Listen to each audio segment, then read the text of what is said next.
pouquinho da série Mitos e Verdades, hoje falando sobre um assunto que você e seu par, a sua dupla, a sua cara metade, adoram, que é sexo. Nós vamos desmistificar com o ginecologista Cláudio Basbaum, que aqui está ao nosso lado. Cláudio, uma outra coisa. Eu, inclusive, já ouvi isso. Quero saber se é mito ou verdade. Sexo na piscina mata o esperma? Mito ou verdade? Mito. Mito. Porque se o sexo for feito intravaginal, sem preservativo, o material ejaculado ele cai na vagina. Não vai ter problema nenhum.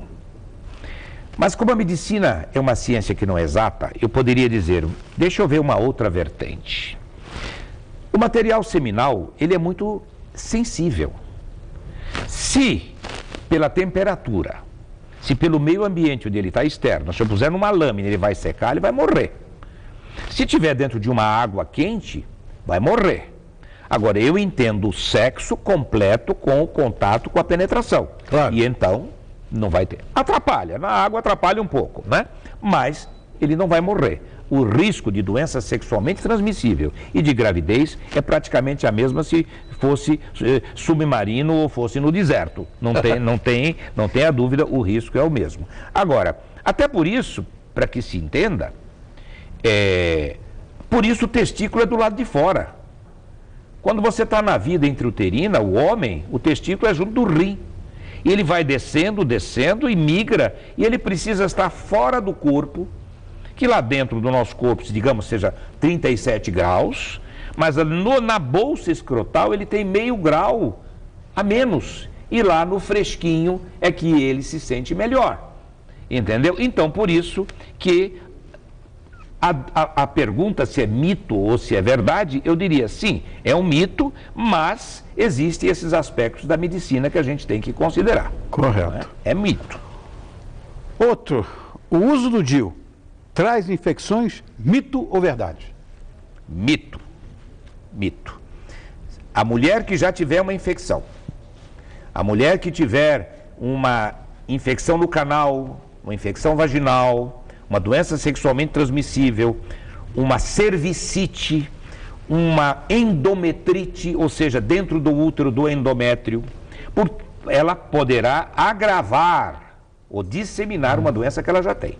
O DIU é um material inerte, estéril, e que o que ocorre, a má técnica de colocação e o profissional que não faz uma prevenção no diagnóstico de ver se o estado de saúde desta mulher genital não está bom, ele tem que primeiro diagnosticar, tratar e depois ver se ela pode colocar o DIU. Então o DIU não causa infecção, grosso modo, não. É um mito. Mito.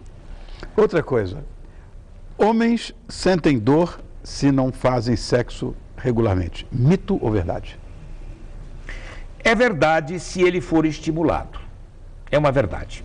Se você está em abstinência ou na vida sexual normal, mas você foi excitado sexualmente e não concluiu com o seu orgasmo, o que acontece na excitação?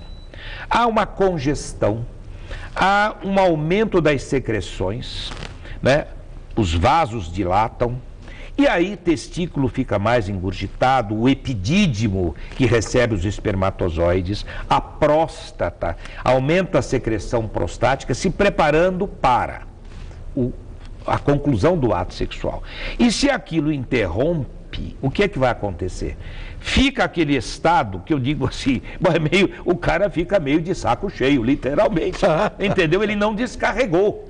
Então, de fato, pode haver desconforto, peso, dor, às vezes até mesmo depois do orgasmo, se ele o alcançou algum tempo depois. Mas isso passa. Então, na realidade, se ele não se abastecer, concluindo por uma excitação. Agora, se ele não tiver excitação, sabe o que vai acontecer?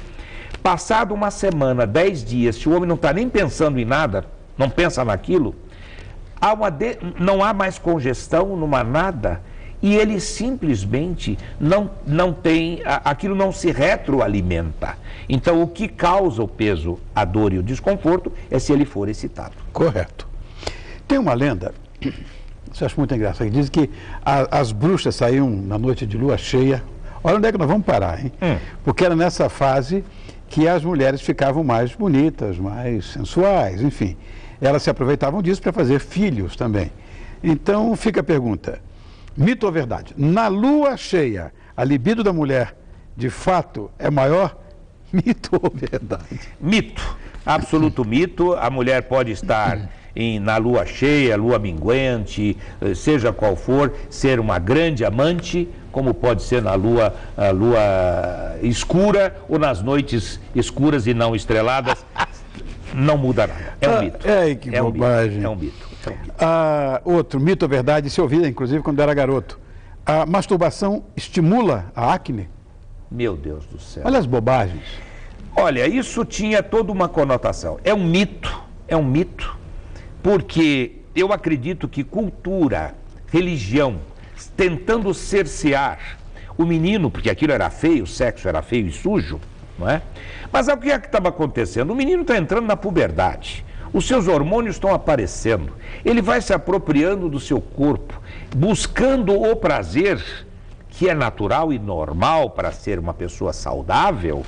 Coincidia naquele tempo, 12, 13, 14 anos, os hormônios estão aumentando, pele oleosa, aparecem as espinhas. Aí dizia, esse menino com espinha deve ser um grande masturbador. Só faltava procurar dizer se tem pelinho na mão. Também tinha outra bobagem. Tinha essa outra bobagem. Masturba muito, vai nascer pelo na mão. Mito. Nada a ver. A masturbação não causa coisa nenhuma. É uma forma, digamos, de aprendizado, de reconhecimento da sua própria sexualidade. E vale para os dois. Para os dois gêneros. Tanto para a mulher quanto para o homem. Tanto para a mulher quanto para o homem. Outro que eu quero saber se é mito ou verdade. A obesidade, isso eu já ouvi, a obesidade prejudica a vida sexual? Mito ou verdade? Verdade. Verdade. A obesidade, ela geralmente está associada a uma série de problemas de saúde que não seja só a obesidade. Eu já começaria dizendo, o indivíduo obeso, o obeso mórbido, ele já se sente, a autoestima dele está ruim. Ele se sente gordo, feio, olha, ele já se retrai, a sexualidade já começa a ser comprometida. A obesidade também está associada à hipertensão, ao diabetes, que se compromete também a sexualidade, né? A doença do coração, ao próprio peso para exercer o ato sexual. De modo que a obesidade realmente não tratada, além dos problemas de ordem microcirculatória, que vão fazer com que haja um prejuízo na irrigação dos seus próprios genitais. Então, de fato, aqueles que estão com sobrepeso precisam tratar, perder peso, se sentir bonitinho, se sentir cheio de saúde, e aí ele vai realmente arranjar uma bela namorada e vai transar bem melhor. Isso é melhor. Eu gostaria muito de agradecer a presença do ginecologista, membro da FEBRASGO, que é a Federação Brasileira da Sociedade de Ginecologia e Obstetrícia, da SOGESP, Sociedade de Obstetrícia e Ginecologia do Estado de São Paulo, membro do Corpo Clínico do Hospital São Luís, e amigo do meu primo, que é o Zé Gentil Monteiro, o Monteirinho. Grande Monteirinho, e que foi um prazer descobrir isso. Pois é. E grande ginecologista, e trabalhou com meu mestre, professor Medina, no Hospital das Clínicas da década de 60. Oh, coisa boa. Foi uma coisa maravilhosa. E se eu puder, eu agradeceria, mas se eu puder, eu tenho tentado divulgar todas essas coisas, se eu pudesse mencionar o site. Claro. Para poder divulgar um pouco do nosso trabalho. Doutor Cláudio Basbaum vai dar agora o endereço dele eletrônico. Pois não, é www.claudiobasbaum.med.br. Lá a mulher poderá encontrar uma série de coisas relativas à sexualidade, à vida ginecológica dela. Foi um prazer, muito obrigado por estar aqui. Obrigado.